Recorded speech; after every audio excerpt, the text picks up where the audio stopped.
शक्ति ने अर्जुन के लिए कार का ऑर्डर दे दिया और दूसरी कार उसकी यूनिवर्सिटी के बाहर भिजवा दी। अर्जुन हेडक्वार्टर से चला गया। वो वहां से निकला ही था, तभी उसका फोन बजा। उसने देखा कि आदिराज उसे कॉल कर रहा था। बोलो आदिराज। कॉल उठाकर अर्जुन ने पूछा, सुनो अर्जुन, मैंने तुम्हारे लिए एक होटल खरीदा है। उसका एड्रेस तुम्हें भेज दिया है, तो एक बार जाकर देख लेना। और हाँ, वहाँ के मैनेजर और स्टाफ को मैंने तुम्हारे बारे में बता दिया है। वो तुम्हें देखते ही पहचान लेंगे। आदिराज ने कहा। पर इसकी क्या जरूरत थी? अर्जुन ने कहा, जरूरत थी। तुमने मुझे करोड़ों रुपए दिए थे, पर आज तक कभी खुद से नहीं मांगे। अब बस 4 करोड़ ही बचे हैं जो लौटाने बाकी हैं। तुम इतना समझो कि ये होटल उन पैसों का ब्याज है। मना करने की कोशिश मत करना। आज से वो होटल तुम्हारा है। आदिराज ने कहा और उसने कॉल काट दी। उन्होंने खरीद ही लिया है, तो मैं कुछ कर भी नहीं सकता। अब वहां भी जाना पड़ेगा। अर्जुन ने जाते हुए धीरे से कहा। दिन ढलना शुरू हो गया था और वो यूनिवर्सिटी पहुंचने वाला था।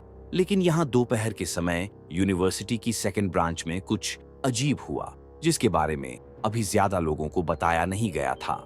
ये सब कब और कैसे हुआ? क्या किसी ने उसे देखा नहीं? प्रिंसिपल चंद्र ने अपने ऑफिस में जाते हुए वाइस प्रिंसिपल से पूछा। ऑफिस में रखी अलमारी का दरवाजा खुला हुआ था। उसमें नोटों की कुछ गड्डियां उल्टी सीधी और 2 गड्डियां नीचे पड़ी हुई थीं। आज दोपहर में किसी ने प्रिंसिपल ऑफिस में आकर कॉलेज फंड के 8 लाख रुपए चोरी कर लिए। इसलिए चंद्र अपने सभी काम छोड़कर भागा भागा कॉलेज आया। नहीं सर, मैं जब यहाँ फाइलें रखने आया था तो अलमारी का दरवाजा खुला हुआ था और कुछ पैसे नीचे गिरे हुए थे। एक प्रोफेसर ने कहा। सीसीटीवी कैमरा चेक करो और पुलिस को बुलाओ। जिसने भी ये किया है वो पकड़ा जाएगा।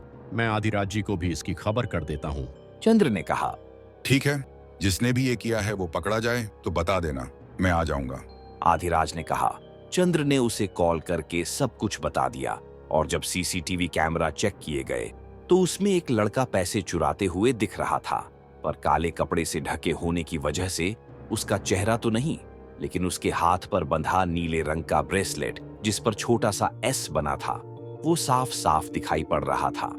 सर, इस लड़के को कैसे ढूंढा जाए? अगर बाहर पता चला तो कॉलेज का नाम खराब होगा। वाइस प्रिंसिपल ने पूछा। जो होगा देखा जाएगा। सबसे पहले हमें इस लड़के को पकड़ना है। ये वीडियो सभी स्टूडेंट्स के बीच भेज दो। इसने कॉलेज में चोरी की है, तो जो भी इस लड़के को पहचानता हो वो इसे पकड़ने के लिए तुम्हारे पास खबर करे। चंद्र ने कहा। तो वाइस प्रिंसिपल ने उस वीडियो को कॉलेज फोरम में भेज दिया। अर्जुन भी कॉलेज के पीछे वाले ग्राउंड में आ गया। वहां कल वाली जगह पर काव्या बैठी कुछ लिख रही थी। कल बातें करते हुए उसने अर्जुन को बताया था कि वो रोज शाम को यहाँ आती है। उसे अपनी ओर आता देख काव्या ने लिखना बंद कर दिया। अर्जुन उसके पास आकर बैठ गया। वो उसके लिए सेब लेकर आया था ताकि वो कमजोर न रहे। तुम मेरे पास वापस क्यों आ गए?